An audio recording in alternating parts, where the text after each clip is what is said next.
Good morning. Thank you for joining me for another 5 good minutes with the Word. I'm Barry Bryson. We're continuing our study of the book of 1 Peter, and we're in chapter 3. Peter is writing to a people who are about to experience for the first time the intensive persecution of the empire. He's already in the midst of this happening in Rome. And it really is a survival manual, and was treated as such for the first 3 centuries of church history. He's writing now, he's in this section where he's talking about our human relationships. He talked about generally our civic relationships. And then he talked about servants and masters. Now he's getting to husbands and wives. He doesn't talk about parents and children the way Paul does in Colossians 3 and Ephesians 5. But he does talk about husbands and wives. And what we say complements and supplements what Paul says so much. In Paul's letters, the emphasis is put on the husband. We get all the ink in Paul's letters. The wives are mentioned at the beginning and the end. They get like a verse at the beginning and a verse at the end. And the whole middle section is about husbands, telling us we have to live up to Jesus and his example. In Peter's letter, he gives one verse to the husbands, and yet it is so filled with meaning and lesson. But he gives 6 to the wives. So we're going to read 1 through 6 today and talk about the wives. We really need 2 or 3 lessons to just deal with these 6 verses, but I'll do my best to work this into 6 or so minutes.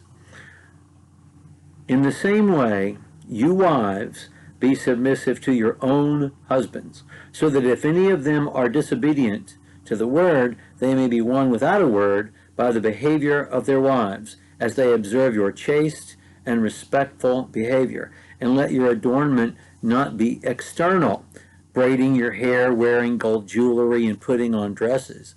But let it be the hidden person of the heart, with the imperishable quality of a gentle and quiet spirit, which is precious in the sight of God. In this way, in former times, the holy women also who hoped in God used to adorn themselves, being submissive to their own husbands. Thus, Sarah obeyed Abraham, calling him Lord, and you have become her children if you do what is right, without being frightened by any fear. There's so much here, and so much for us to misunderstand or to take offense at if we are not listening in the same way. So he's comparing wives to slaves. No. In the same way, in that he's talking to wives, many of whom, if not most of whom, have husbands who are not believers.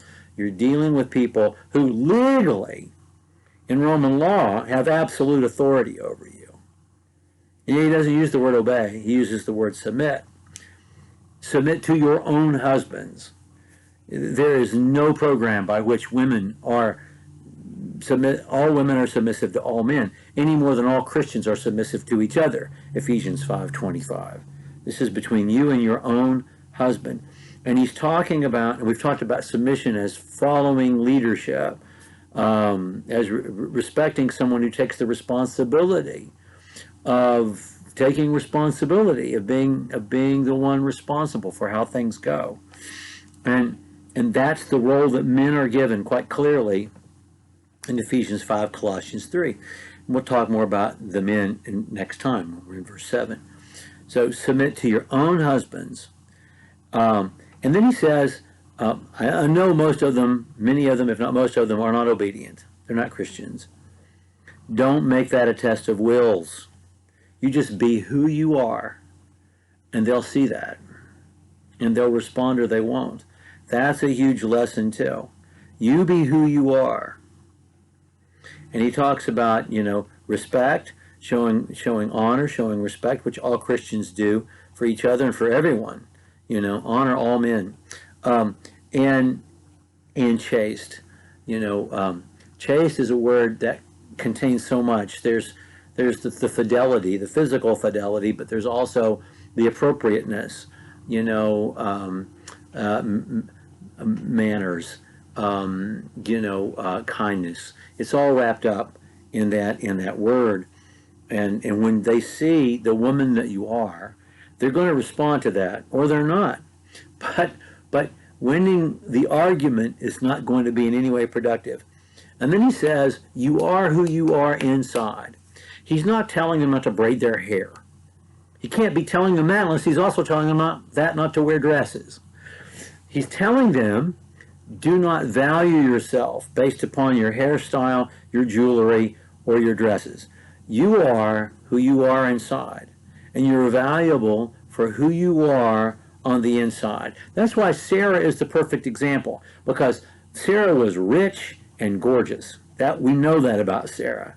She was rich and gorgeous, but she was valuable not for the person she was on the outside, but the person that she was on the inside. Gentle, kind, considerate. Quiet does not mean with your mouth shut. It can't mean that if Sarah is the example, because Sarah certainly spoke her mind all the time and got her way much of the time. It means calm. You don't need to know Greek to know that word means that, because we're given the example of Sarah. It means to be calm. You be you, the person you are in Jesus Christ. The person that you are on the inside is what matters. And if you just be the kind person that Jesus teaches us to be, and you be calm, don't be frightened by anything. This is a theme throughout the book. You don't need to be afraid. You don't need to be afraid. Later on in chapter 3, don't be afraid. And he's saying a woman in her home should never be afraid in her home to be in her home. So he's forbidding that notion. And so you just be who you are from the inside out. And then he uses Sarah. And he talks about Sarah calling Abraham Lord. When did Sarah do that? Sarah calls Abraham Lord one time. And she does it in Genesis chapter 18. And it's when God has come and with two other beings. And their tent is pitched under the oaks of Mamre. And Abraham welcomes them in and serves these guests food. And the Lord says to Abraham, this time next year, you and your wife are going to be new parents. And Sarah laughs, and she says, at my age, will I have pleasure from my Lord, since he is old and his body is dead as well. And then she laughs, because she's made a pretty good joke. There's a pun there in Hebrew that doesn't translate into English that I will not go into, because it's not necessarily a very delicate pun. But anyway, but she laughs. So why is that an example of submission? Because when Abraham said, we're going to try to have a baby one more time, they did. And she did. And it is having the baby that gets her mentioned specifically for her faith in Hebrews chapter 11. You know, they used to say of Ginger Rogers that she did everything Fred Astaire did, but backwards and in high heels.